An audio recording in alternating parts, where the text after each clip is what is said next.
दिनेश की वोरा आप सबका स्वागत है न्यूज़ टाइम में। सत्यपाल मलिक मेघालय के गवर्नर, बीजेपी के गवर्नर कभी कभी बेबाक बात के लिए जाने जाते हैं। उन्होंने कुछ बात ऐसी कह दी कि बीजेपी को मिर्ची लग गई, सारी सरकार को मिर्ची लग गई। उन्होंने कहा कि राकेश टिकैत की गिरफ्तारी जो थी वो मैंने रुकवाई।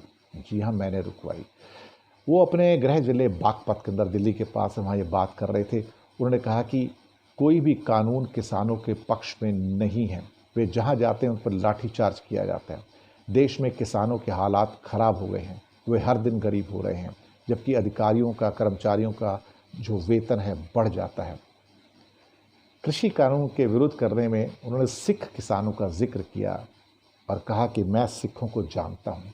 ये बात सुनिए वो क्या कहते हैं।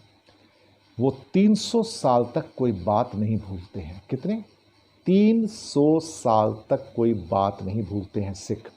मिसेस गांधी ने जब ऑपरेशन ब्लू स्टार कराया तो अपने फार्म हाउस पर 1 महीने तक महामृत्युंजय जाप यंत्र करवाया था ताकि वो बच जाएं, पर वो बच नहीं पाई।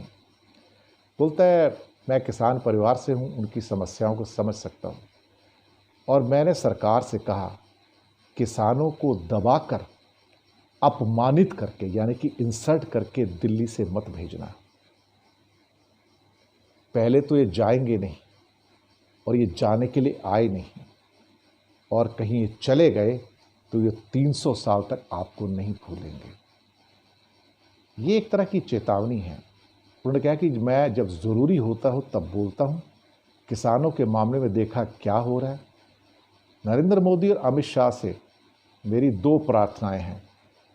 इन्हें दिल्ली से खाली हाथ मत भेजना।